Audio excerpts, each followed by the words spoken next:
太尉陈甲兵于宫门，意欲何为呀？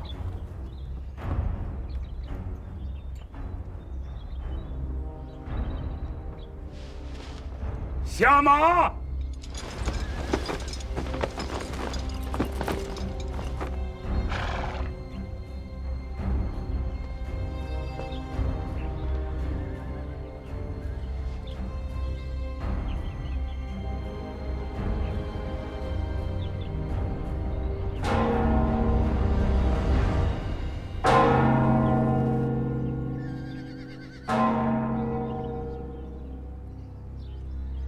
若月，开门！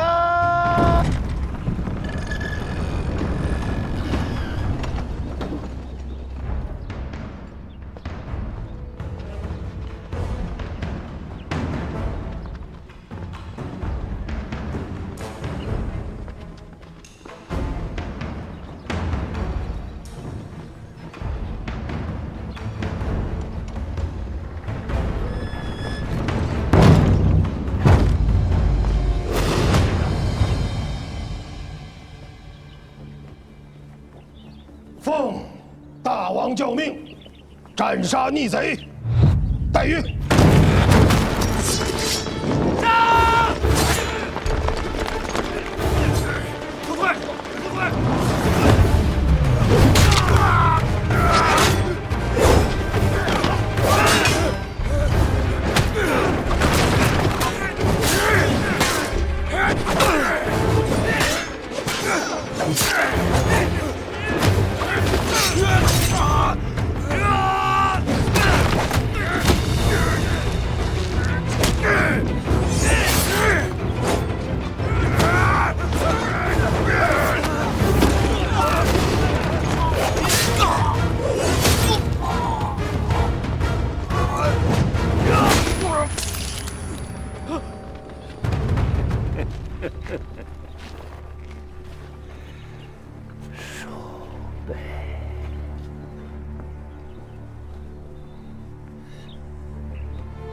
奉先王遗教，检校太尉，右卫大将军，内牙都驻军指挥使戴运，因结宗藩，擅权军武，豪夺内府，毁焚宫禁，戕害君上，谋立嗣主，使亲卫都兵甲夺功于前，拥西安侯弘佑篡谏于后。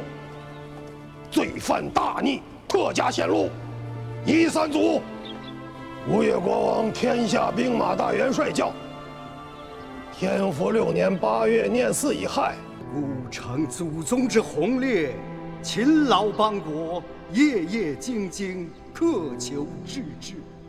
奈何两要立天，不能讨馈赠之术。40成岁，无异于代谢之期。经书不可以久化，庶情不可以法统。唯义是守，为敬为和，克明克宽，斥去其邪，亲任人人。太傅，两军节度副使洪佐聪锐勇毅，恪尽工人，故令判佐奉印，全摄两军留后，伏请圣心复查。靖节黄月，庙堂礼制，东南府县蒙利军民，积息一隅，茂哉靖哉，主者施行。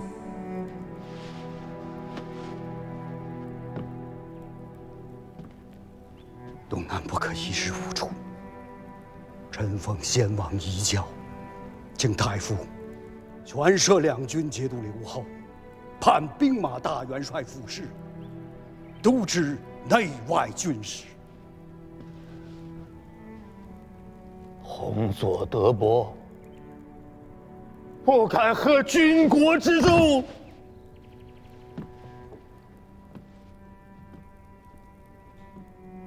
郎君此言差矣。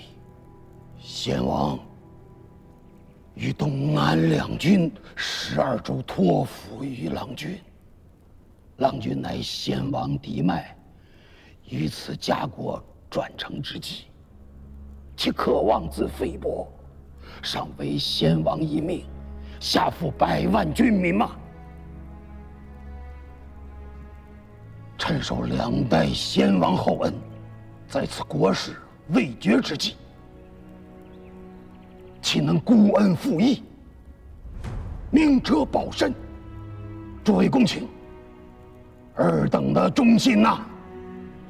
臣内衙诸军副都指挥使钱弘宗，请太傅奉先王遗教，全摄2军节度留后，判兵马大元帅府事，督知内外军事。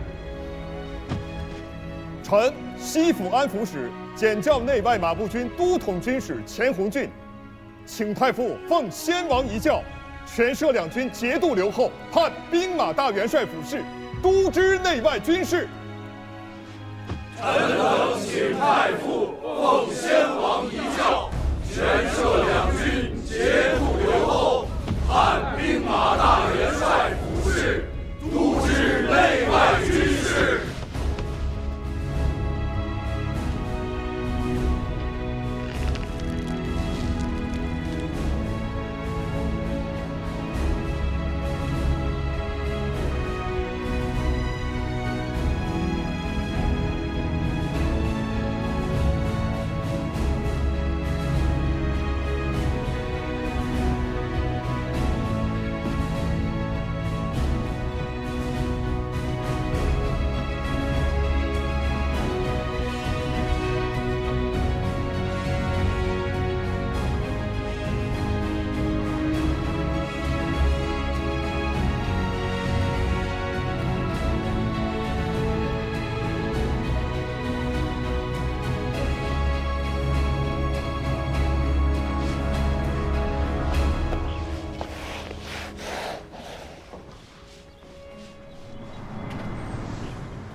新主继位，功臣堂大朝没叫你去？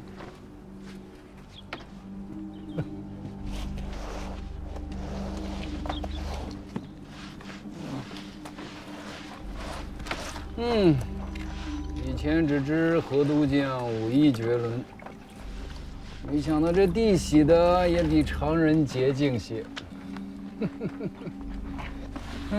飞鸟尽，良弓藏。哎呀！严重了，末将不过是……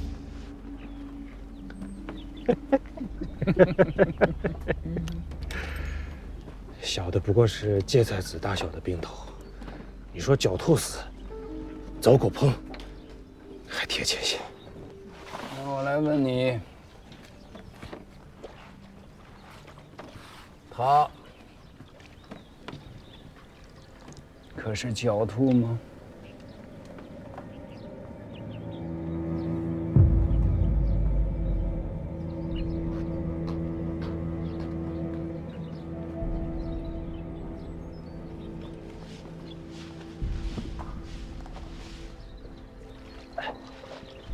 我给他做过3年的钦定。当年东周大战，挑帮搏杀，火箭点燃了船帆，桅杆砸倒下来。若不是他将我一脚踹下水去，我坟头的树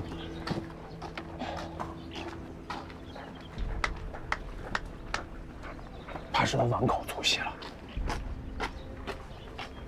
后悔了？若不杀他，我自家便是个死，千刀万剐都是轻。可拼尽气力杀了他，又能如何？在公卿、相公、宗子们的眼睛里，我不过就是个背主作孽的家奴。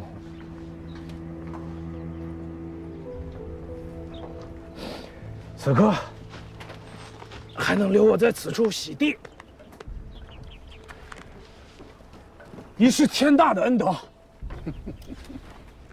如何还敢想素卫正殿大朝那样的美差？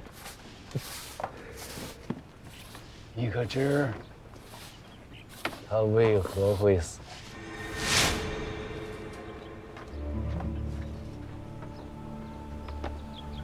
富儿过来。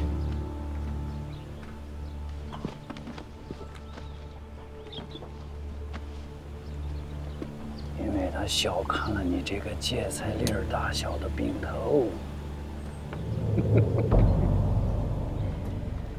这些公卿太尉们在吴越国中安生日子过久了，大约早就忘却了眼下是一个什么样子的世道，还以为天下之事尽在掌握。殊不知，这几十年来，天下之事何曾真的由他们说了算？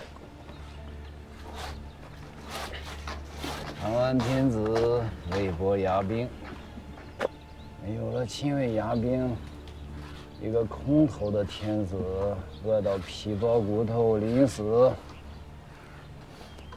连口蜜酒都没得喝。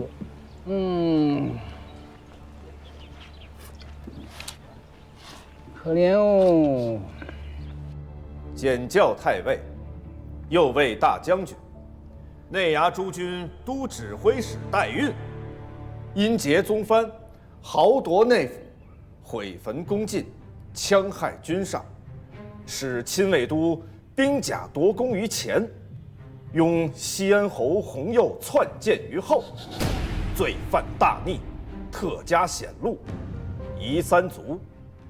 西安侯钱洪佑心存险诈，志有不群，因劫内军，着即交械兵权，符印，罢衢州刺史，褫夺西安侯爵禄，下狱使台狱，布告天下，贤使闻之，拿下。且慢，九郎君，你要做什么？大表哥，你说这是父王遗教，可有证据？教命上有先王玺印。九郎君，你还要什么证据？既是教命，为何没有诸位丞相、大参们的签押附属？更何况父王教命一向是由通儒院袁学士手书，何似这教命反倒不是袁学士笔记？九郎君不要胡闹，这是军国大事，你一个弱冠童子懂得什么？大表哥此言差矣。你手持黄卷，口含天宪，要夺西安侯的兵权、差遣，还有爵位，还要拿他下狱。教命之上，既不见通儒院学士笔记，又不见诸位丞相大臣们的签押附属，焉知不是你等合谋害死了先王和相公们，矫诏夺军，却又来害我三哥？不用跟他聒噪，只管拿下就是。此人是山岳氏东主，南唐细作，为何却在此处？你所宣读教命，到底是父王的意思，还是敌国细作的意思？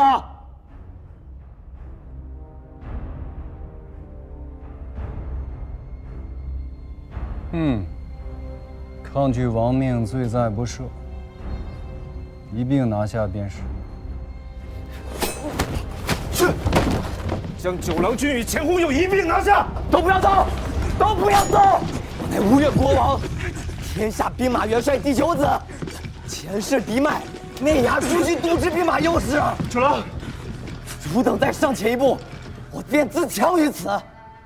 害我性命者，独招打，诚招越者也。尔等皆是帮凶，身负吉祥，夷三族。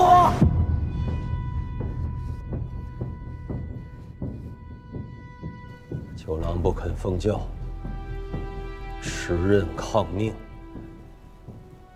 你便这样回来了。九郎君乃宗室至亲，末将不敢擅传。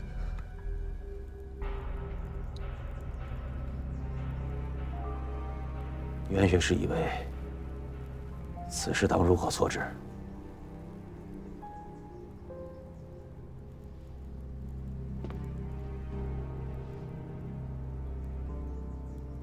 三郎君、九郎君皆宗子也，此乃留后家事，不当问外臣。武灵公为先王顾命，可有意教我？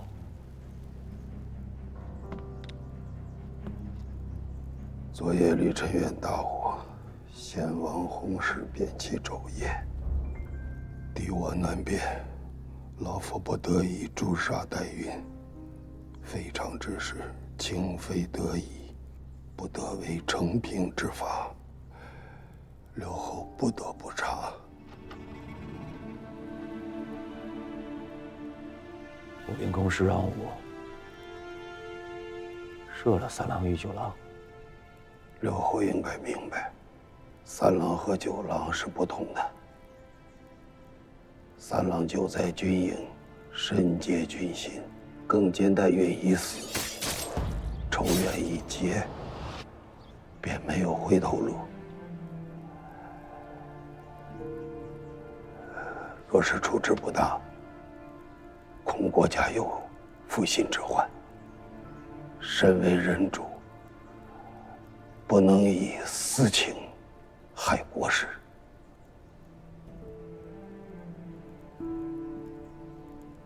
处事要果断永决，万不可做妇人之仁。让大郎兄去射三郎。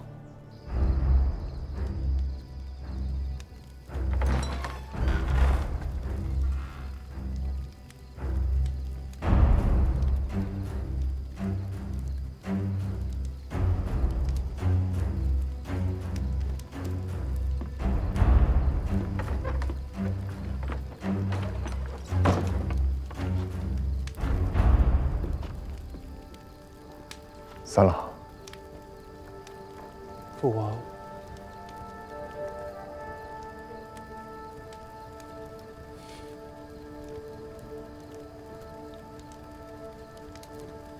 九郎困倦的厉害，在里面睡着了。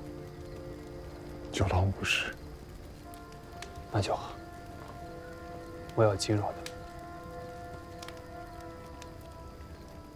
既然如此，我们去哪儿？御史台还是刑部？内衙杜鹃说：“还好，不是要我此刻就自刎，要保吗？你看从命，自是不用。走吧。”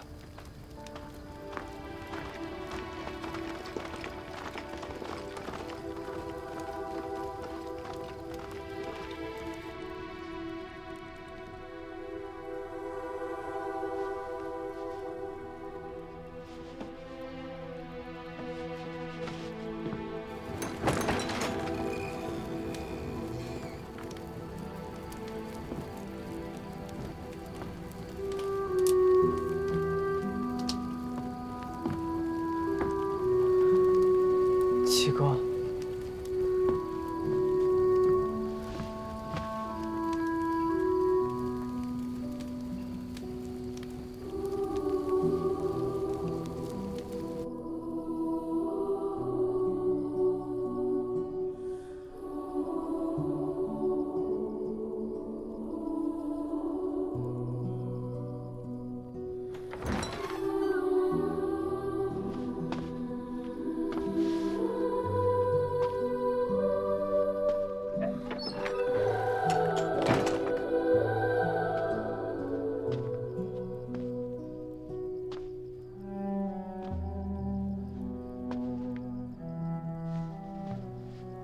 到底错在何处？想明白了没有？六哥当了大王了，便没了兄弟了。谁若是这时候还念叨着兄弟二字，那便是弥天大罪，该千刀万剐的。昨日夜里，你在何处？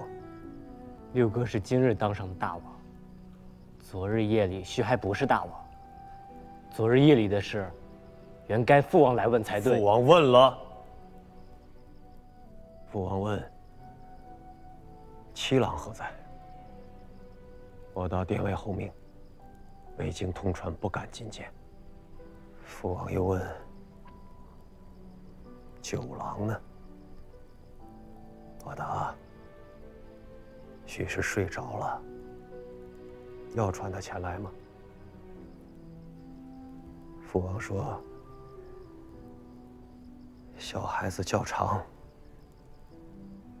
九郎素来好动贪玩，许是白日间闹得倦了，让他睡着吧。你为何要骗父王？我明明不在。我问你自己。昨日里，父王病天之际，还在心心念念他的儿子。那个时候，你这个做儿子的，可曾记挂起这个久病的老父？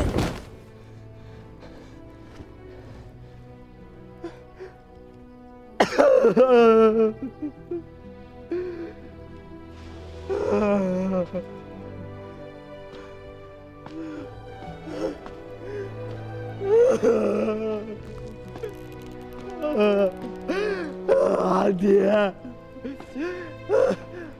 阿爹！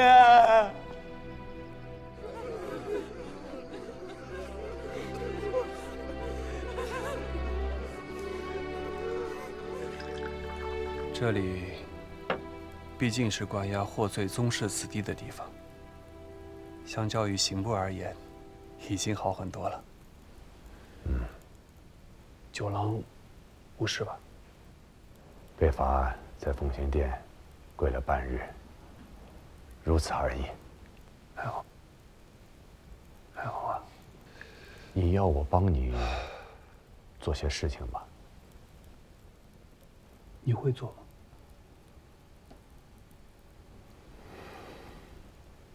吗？大郎兄，连你也不肯救三哥吗？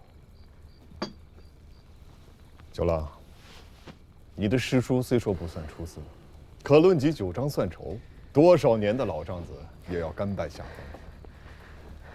千数万数都算得明白，眼前的这些人情世故却为何如此的糊涂？你这心性，何时才能再长大些？我确实不懂什么人情世故，我只知三哥无罪。六哥心里十分明白，却偏偏要杀三哥。大郎兄心里更是明白，却还是亲自拿了三哥去向六哥表功。满朝文武公卿，人人都明白三哥其实无罪，只因兵权，遭了六哥的忌，这才身陷囹圄，却无一人敢出一言来救三哥性命。若是这便是人情世故，若是这便是长大了，我宁愿一辈子都不要长大，不要懂这些所谓的人情世故。九郎君，使君不是不肯救西安侯，而是不能救。郎君自家也说了，西安侯的罪不在于他做了什么，而在于他手中握着弓箭都和乐骑都的兵权。若说这便是罪，前世宗子里罪过最大的不是西安侯。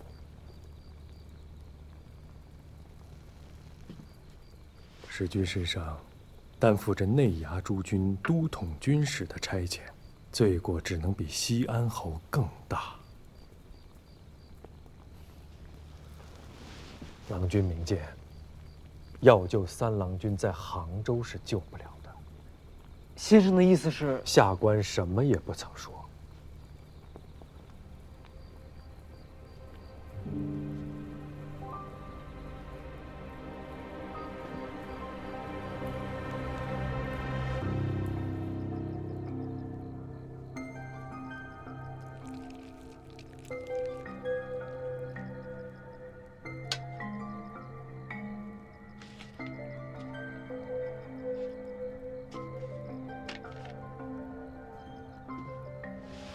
这一趟差事十分紧要，容不得半点差池。郎君放心，小人跟了郎君这许多年，识得轻重。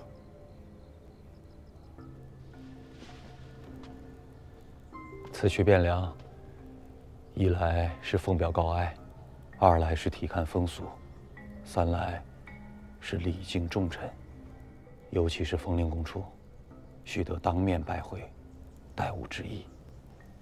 臣谨遵君命。水秀公即为使臣，按常例，当加大元帅府判官。自当如此，自当如此。臣敬献刘后。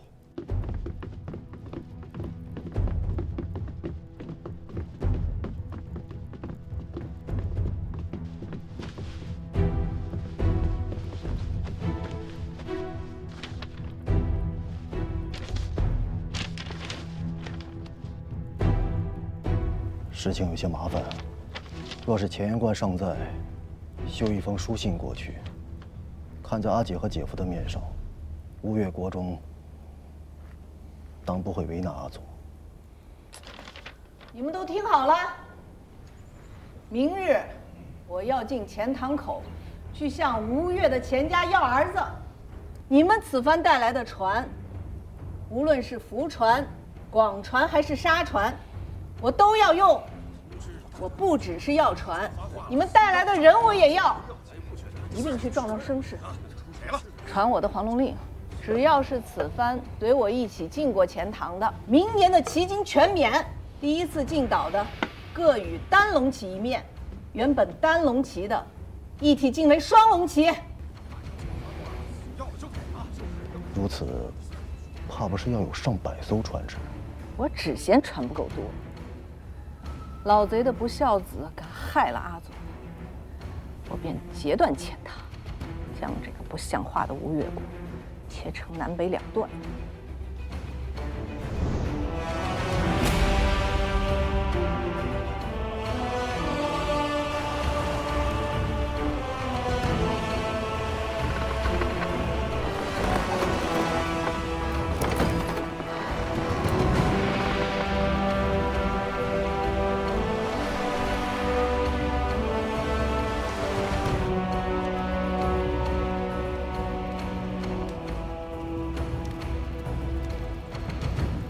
诸君，谁能告诉我，这到底是怎么回事？禀刘后，黄龙岛的于大娘子乃是先元帅府典业孙廷辅公的遗孀，虽分据海岛，不服王化，几十年来却也未尝有逾矩之心。今日贸然率舰船进犯西府，怕是为代运和西安侯之事而来。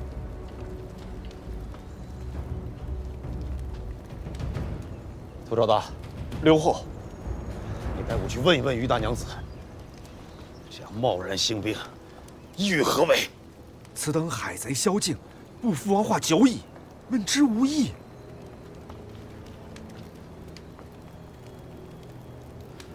那依杜卿的意思，只有兵戎相见意图了。正是。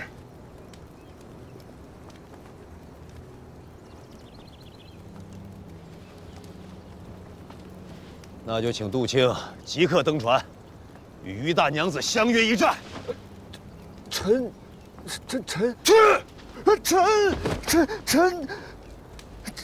刘后，杀人不过头点地，小杜纵然不成器，好歹给杜灵公他老人家稍存颜面。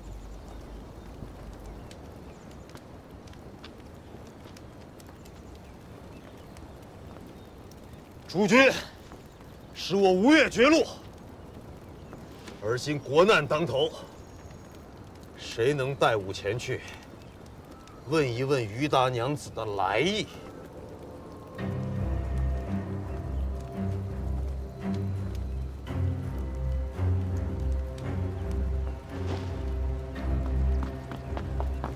在下愿奉王命，带刘后登船面见于大娘子。你叫什么名字？回禀刘后，在下程昭月，山岳社执事，蒙先王恩德，赏了一个乘凤郎的散阶。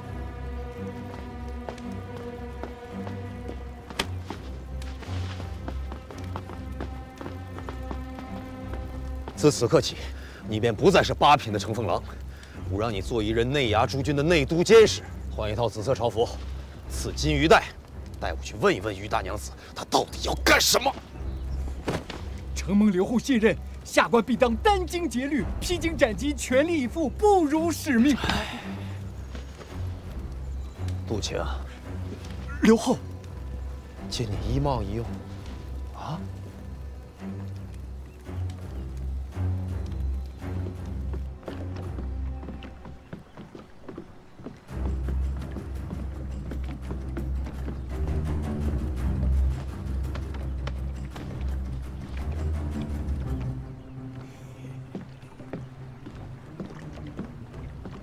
程昭月见过大娘子、大侄子。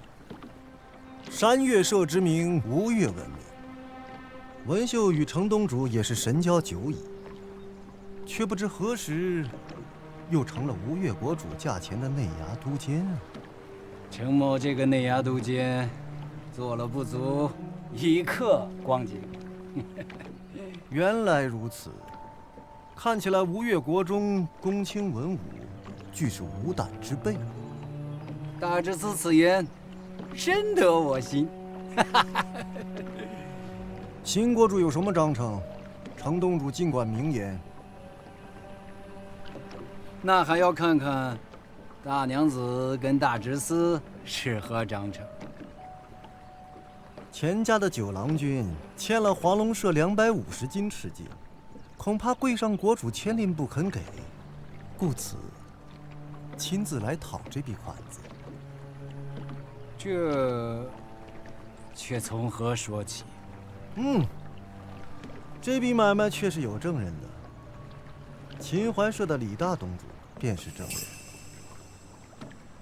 此人，程东主想必是识得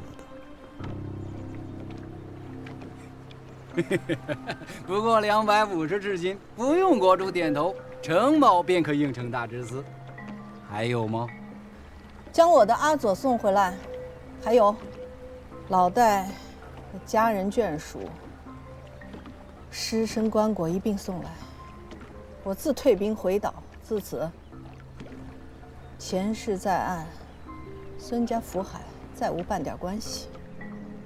既如此，程某这便告辞了。距午时还有1个半时辰，告诉钱洪佐，5时之前见不着阿佐的人，我便先拔了他的钱塘水阵。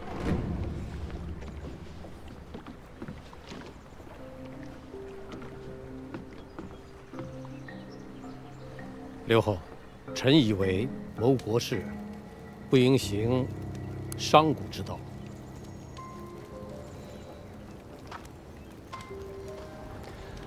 六哥，这江面上林林总总，少说有100条船舰，250斤的赤金，说起来也没有多少。若不与他，这于大娘子怕是不肯退兵。臣请刘后不打迭宁，以悖逆之罪，废钱弘佑爵禄，夺其国姓，复其本名，贬为庶人。钱弘佑本名孙承佐，换了刘后名讳。他的毛病出在了逾越本分上，便改名孙本，以彰其过。刘后可以遣庶人孙本登船面斥贼人，以大义责之，贼众必然羞愧无地，其君自退。大郎兄以为呢？袁学士老成谋国，臣附议。便依袁学士所奏。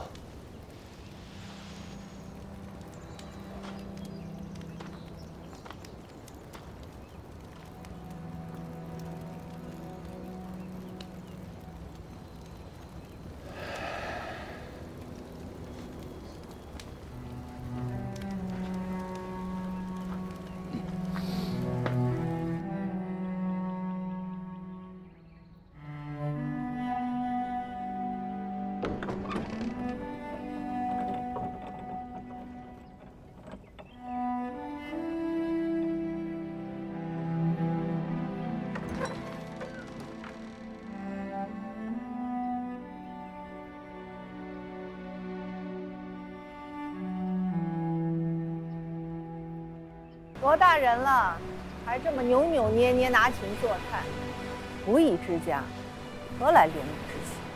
当年那负心贼入赘田家，老娘我肚子里怀着你，一颗眼泪都未曾掉过。转头，我就嫁给了真娘和阿佑的父亲。30年了，未曾掉过一颗眼泪。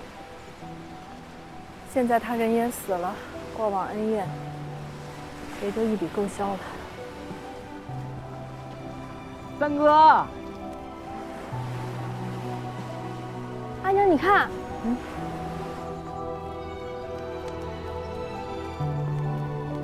是那小贼。三哥，三哥，跟他老子的恩怨倒是了结了，却又欠这小子一个大人情。也罢，回岛之后，你便收拾东西，到杭州西府去伺候他5年，还了这个人情便是。啊，阿娘，你不乐意啊？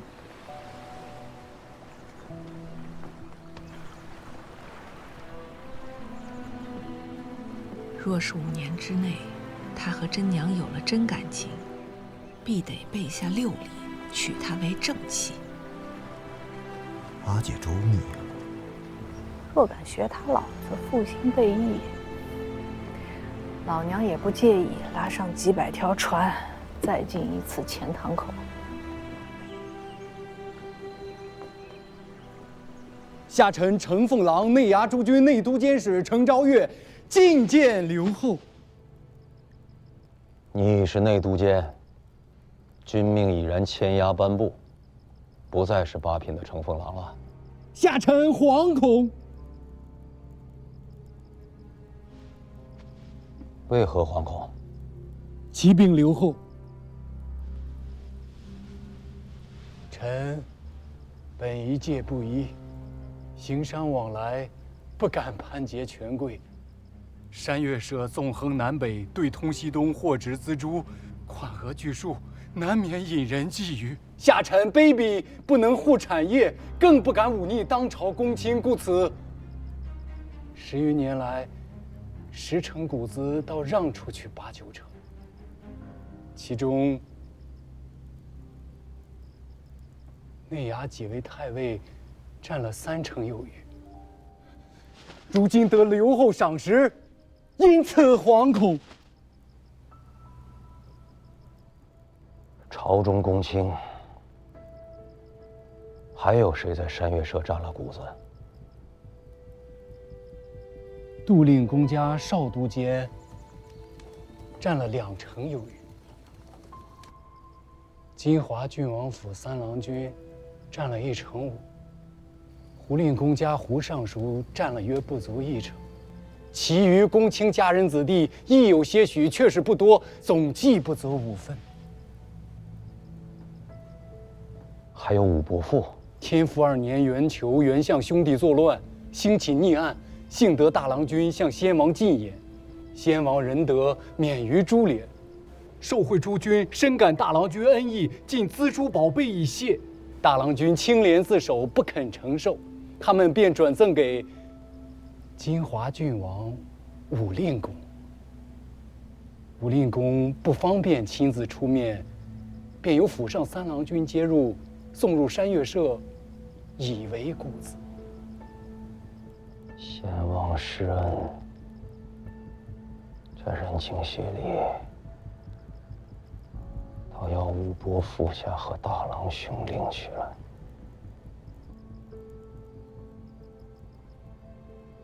为何与我说这件事？刘后垂询，下臣必要据实以答。先师为何不言？下臣不疑商贾，不敢忤逆公卿贵臣。如今却敢了。臣为内衙诸军内都监使刘后家臣，不敢不诚心事主。你可知罪？下臣知罪。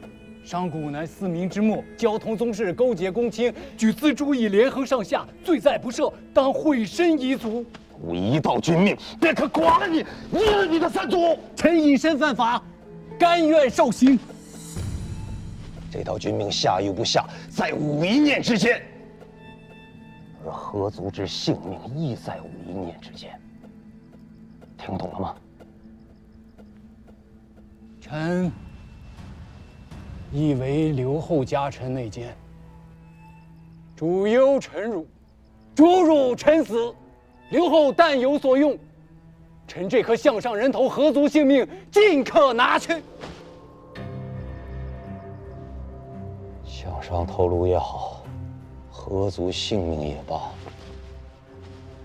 都暂且记下。我交予你去办一件事，办好了，前罪尽赦，还要抽功。若是敢坏了事，前罪并罚。你可愿意？即使拿臣之性命，只能为主上分忧万之一二，臣也不敢有丝毫千言有隐。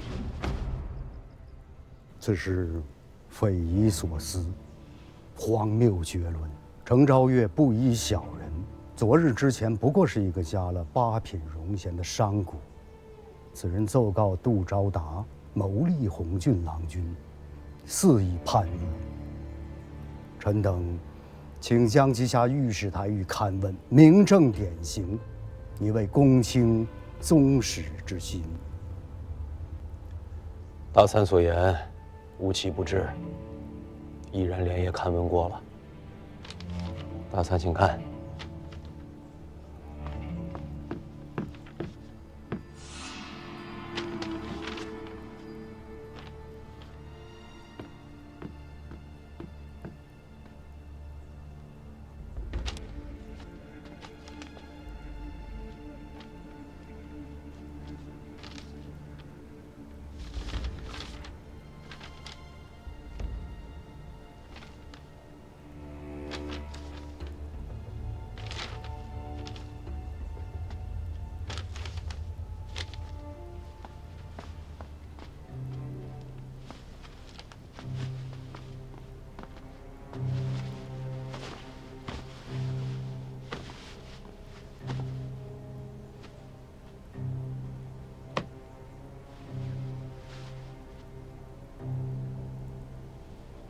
臣有罪，请刘后治罪。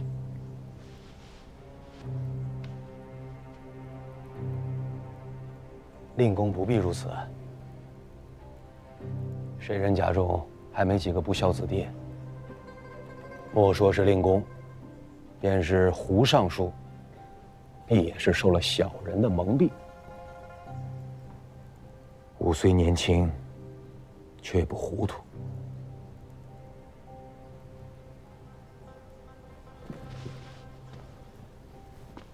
国主，臣治家不严，甘领其罪，但拥立之事仅凭一纸古单，臣实在是难以置信，请刘后明察。刘后明鉴，公卿小节不谨或是有的，然则拥立一事荒唐莫名，臣亦不敢置信。诸卿稍安。吴伯父，您乃宗亲之长，当体谅侄儿的难处。些许钱帛，不过白璧微瑕，稍加惩戒，一张明案而已，吾并无穷究之意。然则事涉谋逆，干系国本，吾亦不得不问。要对得起2代先王之托付，亦要给大郎兄一个清白。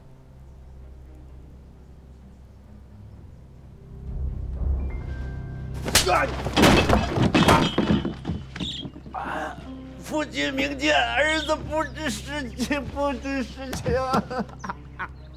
不是你，那是谁？儿子错了，儿子。真是好营生，好买卖啊！你这一笔买卖，赔进去一个顾命大臣的身份，你赚大发了你！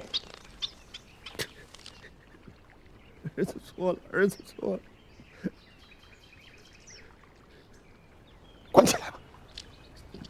宋宝阳给谁看？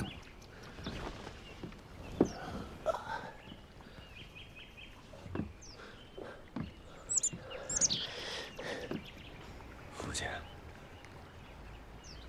刘后这是要对父亲下手吗？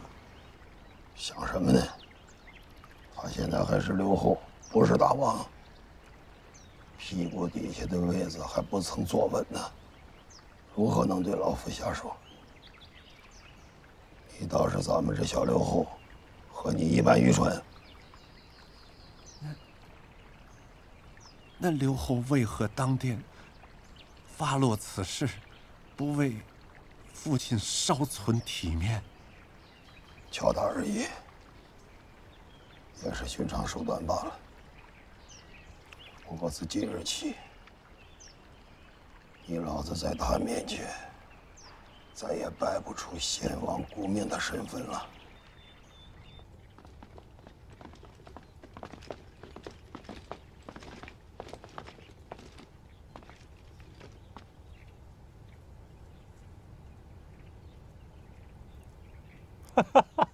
这才几天光景啊，便混了一身紫袍出来，果然是非常之人，必有非常之际遇。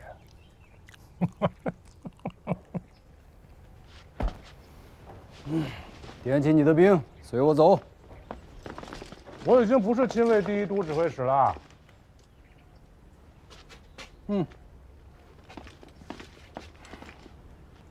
这是刘后手书的军令。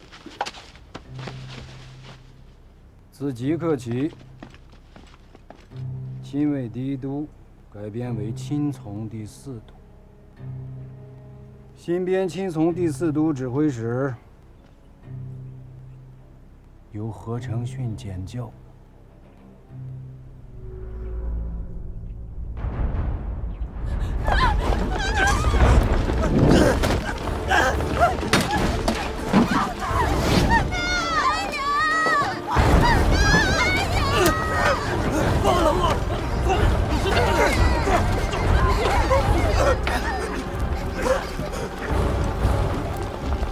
放开我！放开！何东家，何东家救我呀！何东家，救救我！何东家，放开我！放开我！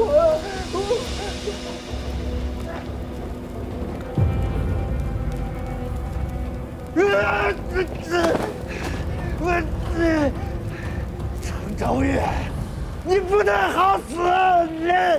你放开我！放开我！我要杀了你！程昭月，你不能好死！放开我！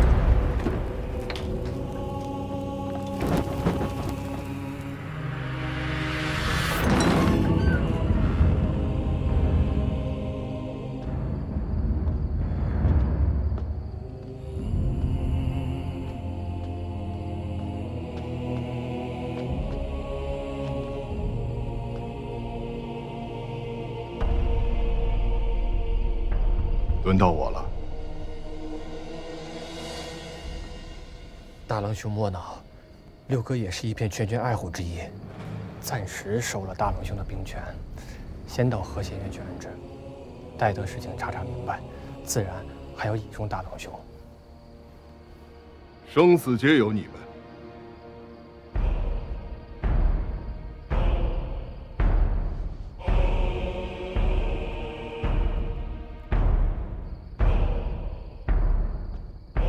走吧。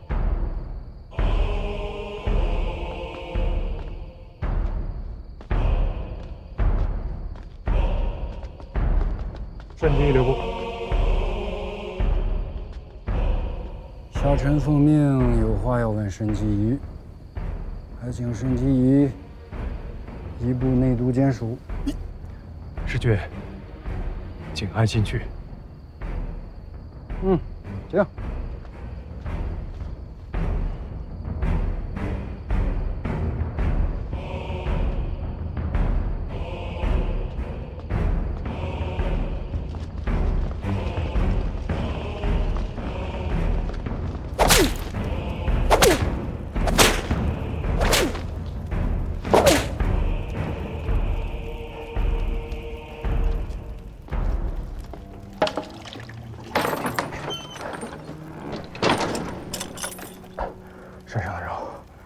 大难了，将要还要7、8日，再大难再将要，也有5、6番了。只是不肯开口说话，更不肯挖矿。延年君子，温其如玉。世家子弟，读过书的人，跟杜昭达这等二世祖，终归不一样。杜衙内也是世家子弟，也读过书。还有杜令公那等煊赫的家务，上了邢台几番手段下来，还不是让说什么说什么？不一样。杜昭达这样的，说杀便也杀了。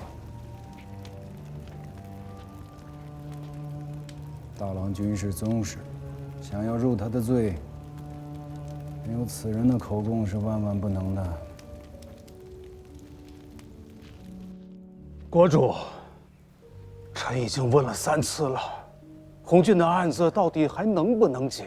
何时能结呀？胡伯父，案子是内都监署在问，红俊乃无知兄长，吾也判他无事。那杜昭达的供词之中，多有拥立剑篡之语，红俊身在其中，岂能不问？亲亲之情，岂可置于国法之上啊？可是，国主，杜昭达以明正典刑，死无对证，供状真伪亦不可知。大郎君临危受命，提调内外兵马不过数月间事，如何能起篡逆之心？臣以为小人之言，不足取信。事情有无，总要查个明白。是非曲直也要梳理清楚，才好稳定朝局，廓清人心。如今案子尚在讯问之中，何必急切？大王年纪虽轻，行事却不稳重，而今世道能稳重，也是1等1的好事。袁先生，袁先生，国主是何意思？武灵公稍安勿躁，老夫如何能安得？大郎如今身陷囹圄，生死不明，连个消息都递不出来。国主不要这个兄长，自可明言，把这个儿子还给老夫便可。算这脚程，水丘大约也该到了。水丘？孙本和大郎君，根子上是一回事儿。三郎恢复本姓，姓孙不姓钱，他的事情便算结了。至于大郎君的案子何时能结，那就要看水丘何时能从京师赶回来。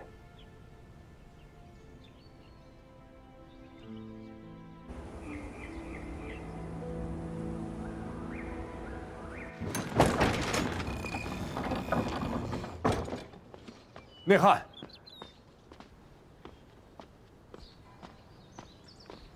水丘使君，你如何还在此处？冯令公令我今日午后来取国文之敕，可是等到现在也不见令公回来啊。逆剑回转，戒备相馆驿，自去休息。令公今日怕是回不来了。文宗兄，可是出事了？不可说，不可说。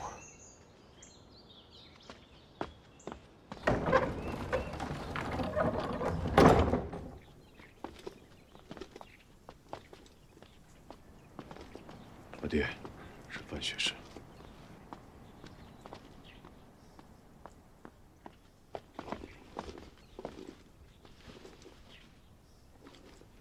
臣。官家吩咐了，内翰来了，只管进去便是，不必报名。圣人、七郎、冯令公在殿内。七郎。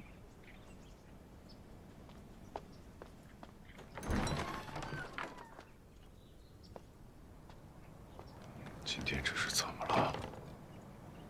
阿爹，该不会是官家不幸了吧？住嘴！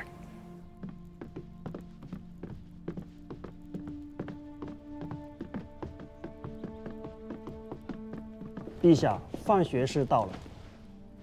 臣范质奉诏觐见陛下。你知。诺。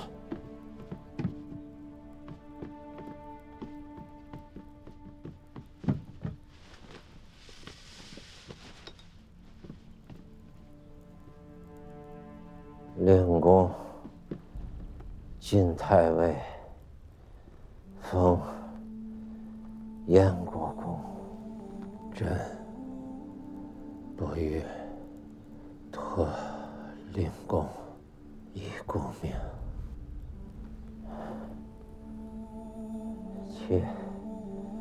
七郎拜令公。七郎，快过来。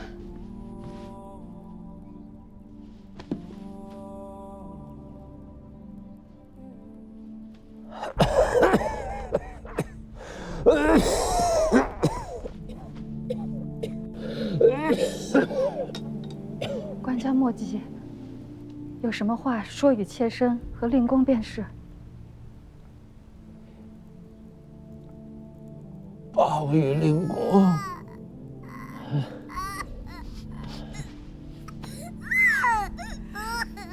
令公。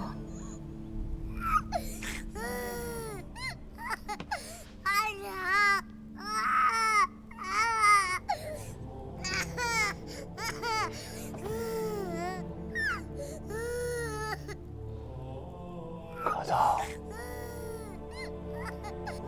敬堂求你了。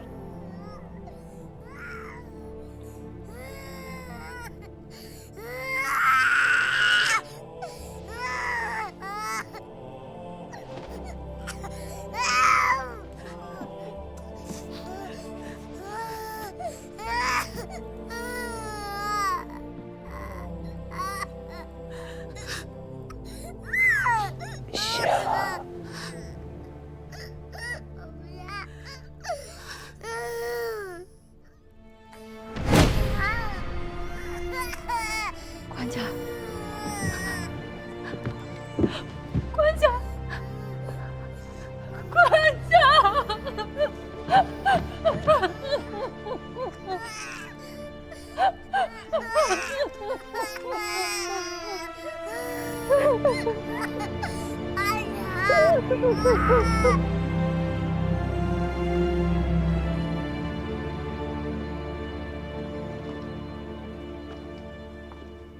你去广进府禀告齐王和景太尉，宫里的灯油用完了。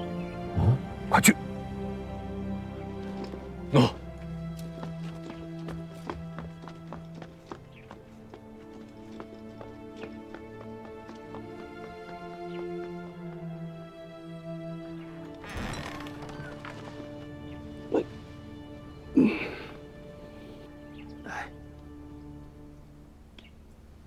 回家。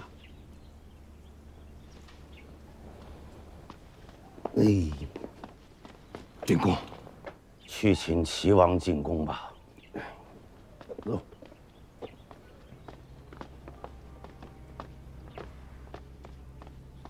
令公，要去哪里啊？乏了，回家睡觉去。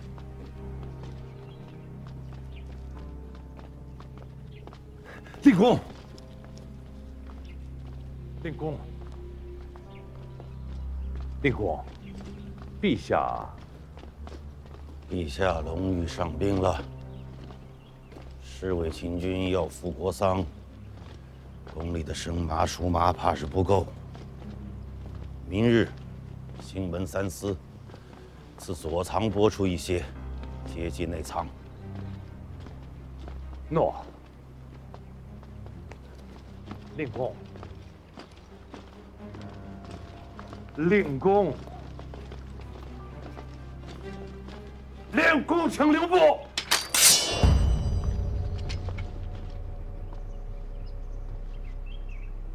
赵红英，你要拿我吗？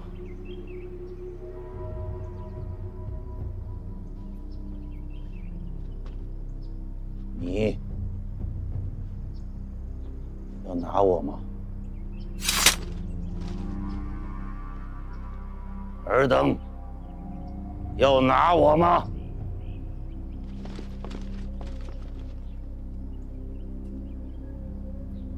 走。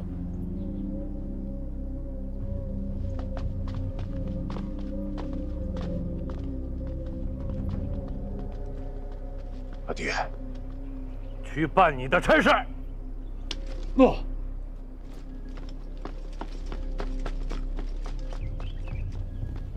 上车。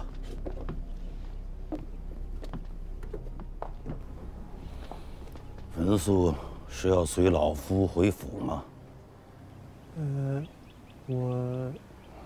老夫侍奉两朝，此时又挂了个托孤顾命的名义，齐王未必能奈我何。你没有这份根底，还是不要趟这趟浑水的好。令公，文所，若要保何家老幼性命，还需一道遗诏。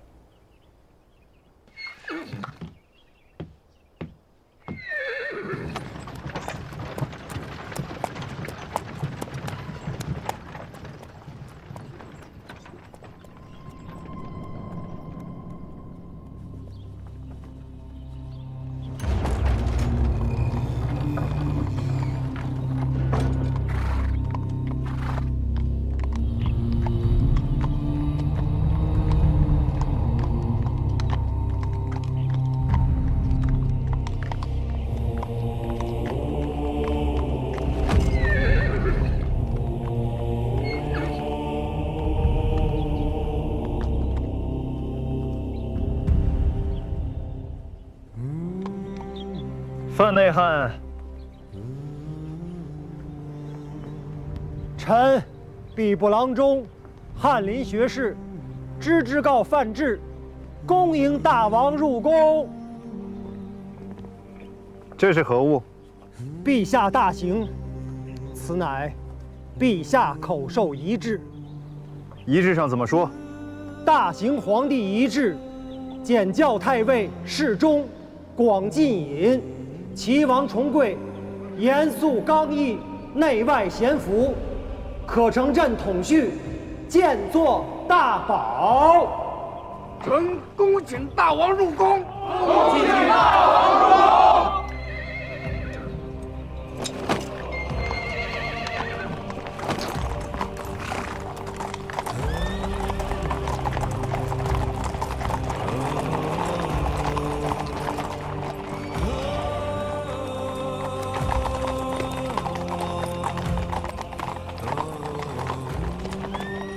末将等恭迎大王。你们父子今晚做得不错，愿为大王效死。来传信那个是你家二郎吧？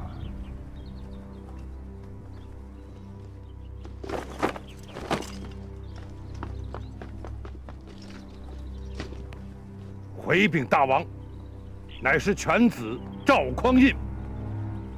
入了3班没有？犬子年轻，尚未得到恩典，已借职军前听用。你自家晋侍卫亲军副都指挥使，你家二郎估看着不错。补殿前承旨，实授侍卫亲军步军第18指挥。多谢大王恩典。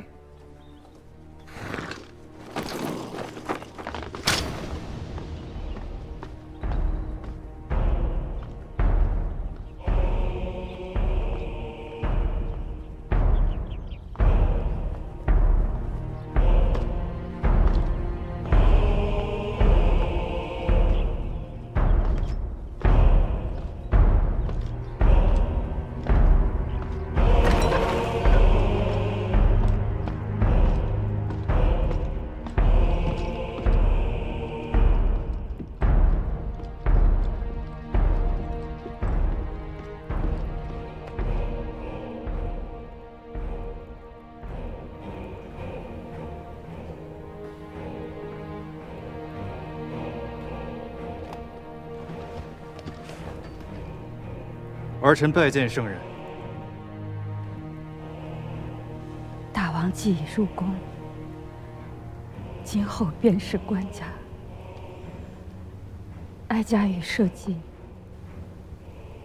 便托付于大王了。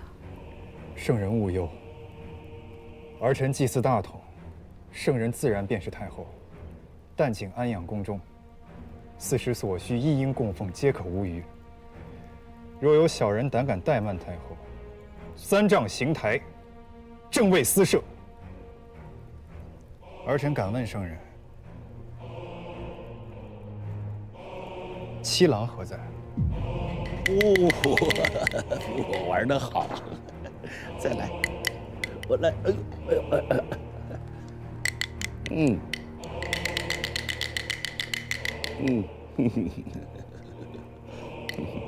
父亲，真要将全族置于府岳之下不成？齐王不是司马昭，老夫亦不是陈泰，尔等如此作态，大可不必。齐王已然入宫，父亲却将七皇子隐匿于府内，儿子只怕塌天之祸就在眼前，请父亲以合族老幼为念，莫为螳臂当车之举啊！谁说老夫要当车？你这是老夫的投名状，拿去纳于齐王便是。吃饼吗？冯令公这是何意？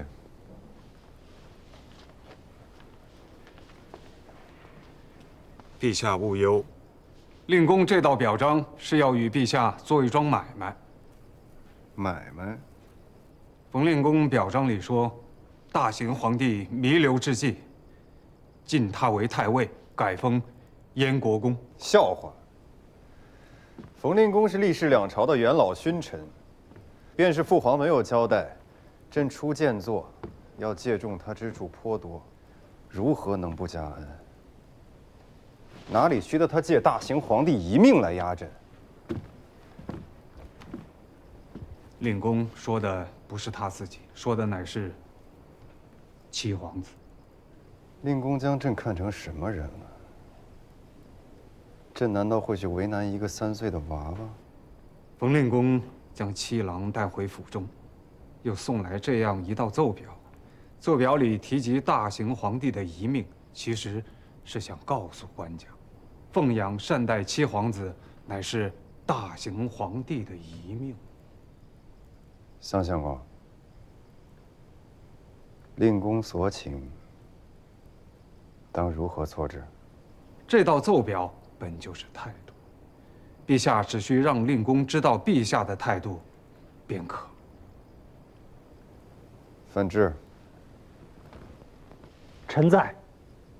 拟诏，奉大行皇帝遗命，册冯令公为太尉，改封燕国公。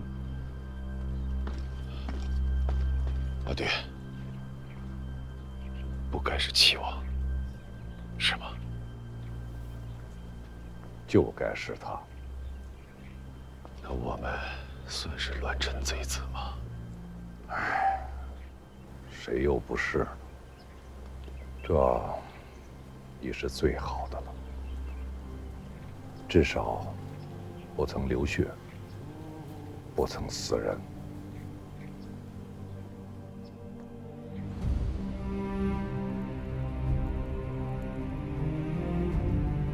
门下创业垂统，予以仪后坤，4位承挑，予以少前列，为古宫之元首，以义诏之宅心。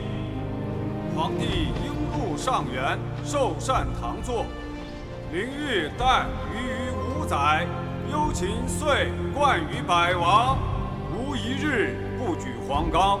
无一事不轻圣览，宵衣干食，交思劳神，弃大宝以上仙，复充人之神器。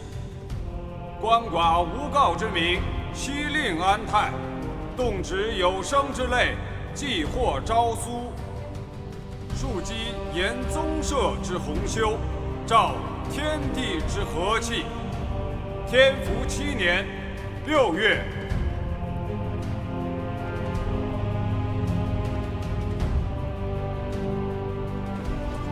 如今虽有波澜，好歹未曾腥风血雨，已然算是平顺的了。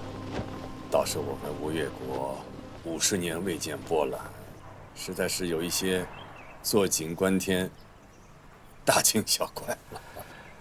若真有一口能遮风雨、能避太平的井，范某巴不得在这井中做个30、50年，也好过这般波澜起伏、担惊受怕。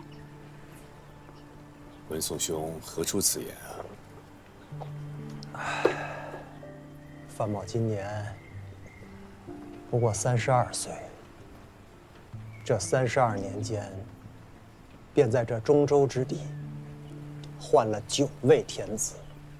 这9位天子当中，最短的不过数月，最长的不过是6、7年。一位乃是明宗皇帝，范某便是那时候登第入仕；另一位便是大行皇帝。如今大行皇帝宾天了，这天下又不知将向何处去了。人不乱世，身不由己啊！范兄，就此别过了。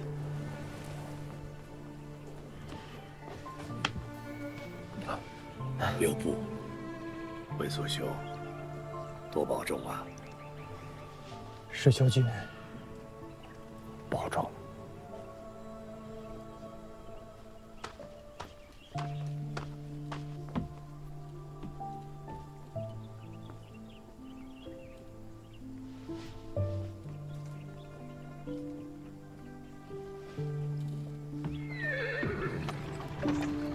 你们好歹还有一口井。